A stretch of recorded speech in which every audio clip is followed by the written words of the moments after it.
Bonjour à tous, aujourd'hui je vous retrouve pour la 6e étape à la Cité perdue. Et oui, alors vous allez très rapidement savoir ce qu'on appelle la Cité perdue. Enfin, nous avons commencé donc ce trek, total de 50 km. Et oui, parce que la Cité perdue, donc c'est un trek en plein milieu de la Sierra Nevada où nous traversons plusieurs petits villages. Et en fait, il y a des indigènes qui habitent dans la Sierra Nevada. Avant de rentrer dans le vif du sujet, nous avons pris donc l'agence Turcol. Nous sommes partis de Minka et c'est la seule agence apparemment qui passe par Minka. Les autres partent de Santa Marta. Et le trajet d'abord a été un petit peu compliqué car la route était vraiment très abîmée. Donc il faut pas trop avoir le mal des transports, hein, sinon je vous recommande vraiment de prendre des traitements avant.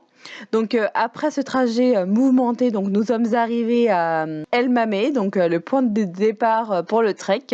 Nous avons d'abord pris le repas du midi avant de partir pour 3h30 de route à pied pour cette toute première étape. Nous avons commencé ce trek sous la pluie, et oui, ça commençait bien.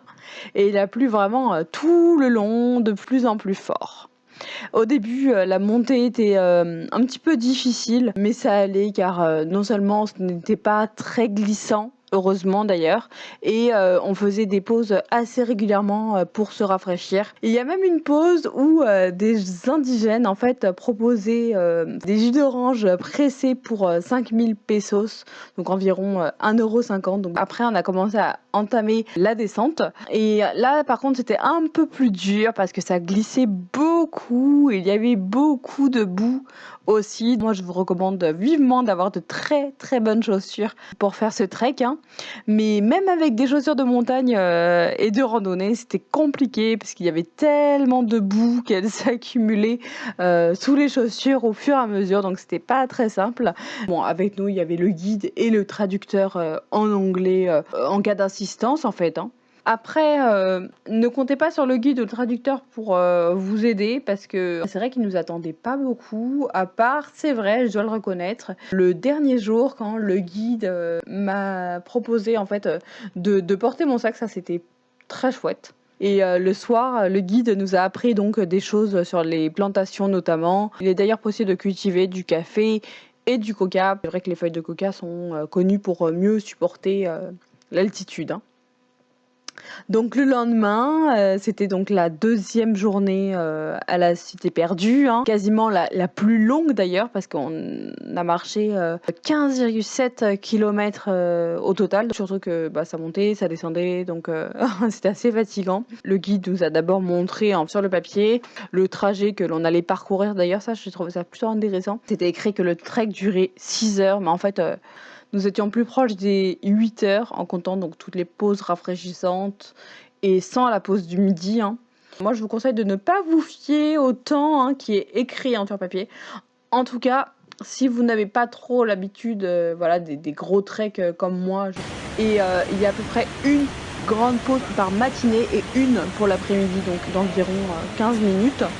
En général, le matin, on se levait vers 5h du matin pour partir pour le lever du soleil et pour éviter d'avoir un maximum la pluie, puisqu'on était en pleine saison des pluies. Enfin, le matin, en fait, nous avons grimpé une grande montée et l'après-midi, c'était une descente. Même dans les descentes, il faut quand même faire attention parce que ça peut glisser parfois. Mais il y avait une très grosse averse, donc l'après-midi, donc ça glissait un peu. En plus, nous sommes passés par plusieurs petites cascades où il fallait marcher dans l'eau pour passer d'un endroit à l'autre. C'est vrai que le courant pouvait être un petit peu dangereux, mais bon, ça c'est surtout pendant la saison des pluies. Après, le reste de l'année, je pense que ça doit pas être très dangereux. Avec la forte pluie, donc de la boue s'est formée un peu, donc l'eau n'était pas très limpide. Ensuite, le midi, donc nous nous sommes posés environ 2 heures pour manger et se baigner donc dans la rivière. L'eau était très, très froide, mais je m'en souviens encore. Mais c'est surtout qu'il y avait beaucoup de courant, donc faut quand même faire, très, très attention, hein. En tout cas pour ma part, j'ai préféré ne pas trop m'éloigner du bord, hein. Et le chemin emprunté donc ce jour était vraiment sublime. Bah, surtout le matin en fait, sans la pluie car nous avons pu, mieux, admirer la faune et la flore. C'était une végétation vraiment, luxuriante. L'après-midi avec la pluie, c'était un peu plus compliqué, mais le temps, en fait, avait un avantage, c'est que ça nous donnait envie de se dépêcher pour, arriver, plus, rapidement. C'est vrai que parfois ça pouvait être un petit peu, dangereux si jamais, on va vite, hein, surtout, par exemple les escaliers, quand l'eau en fait elle ruisselait, il n'y avait que très peu de barrières de protection et de l'autre côté, c'est vrai que c'était un petit peu le vide donc fallait faire attention quand même. Et le soir en fait, nous avons appris, quelques informations clés comme par exemple donc la date de construction. La cité perdue donc a été construite, en 700, après Jésus-Christ et le premier trek, hein, de la cité perdue a eu lieu donc en 1984. D'après ce que j'ai compris, en fait, le premier guide touristique était le grand-père de notre guide. Le lendemain, en fait, 1200 marches nous attendaient et oui, hein, c'était l'étape, vraiment, tant attendue, l'étape de la cité perdue où on allait enfin pouvoir voir la cité perdue et oui, parce que jusqu'à maintenant, donc c'était le trek. C'était, assez long mais ça en valait vraiment, vraiment la peine. Nous avons franchi donc, près de 1200 marches et avons passé donc la rivière pour enfin voir, après 3 jours de trek, la cité perdue. Je pense qu'on l'a bien, bien mérité, hein. En tout cas, c'était incroyablement beau.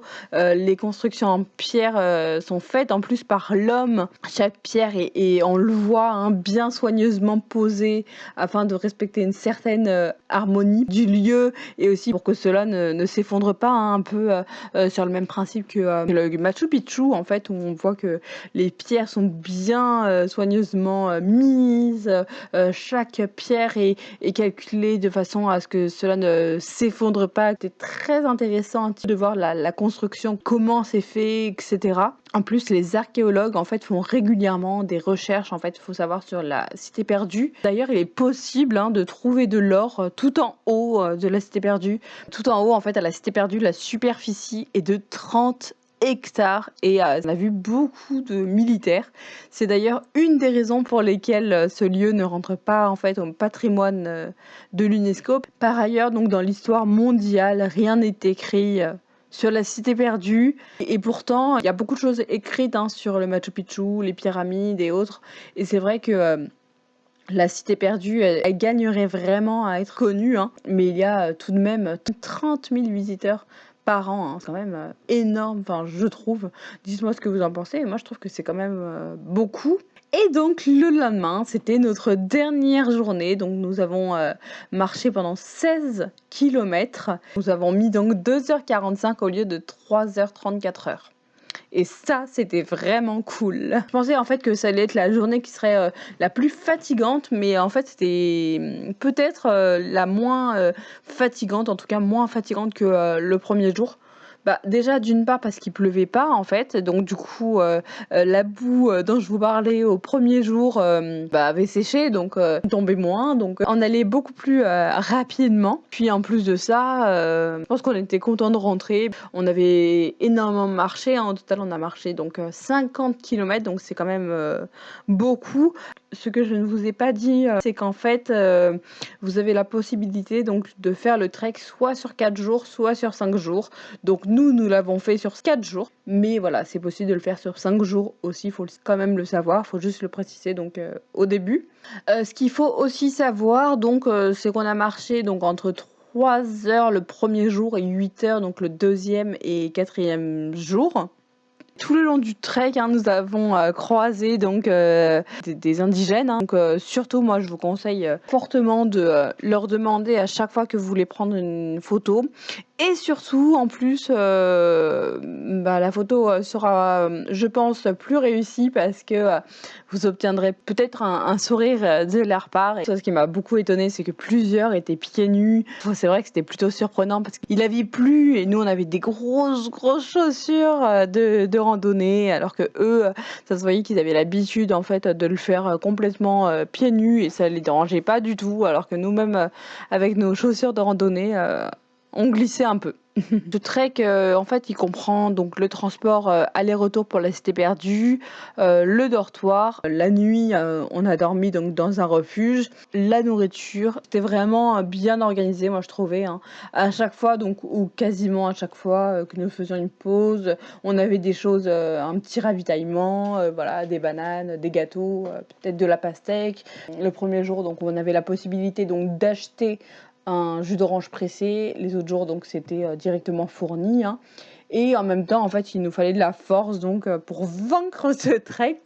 Et le midi, nous mangeons généralement dans un autre refuge, hein. Par exemple, le deuxième jour, nous avons déjeuné là où nous avons dormi le troisième jour. Aussi, on a régulièrement croisé des mules qui portaient donc la nourriture, hein, l'assurance donc qui est incluse et l'entrée pour la cité perdue. Mais il n'est pas possible de faire, la cité perdue donc sans guide, donc ça faut le savoir, hein. Mais en tout cas, ce que je retiens, c'est que c'était vraiment une super aventure qui est certes très, très dure. Ça reste pour moi en tout cas un trek, mémorable et pour faire ce trek, c'est important, pour moi d'être bien préparé et d'avoir une bonne condition, physique.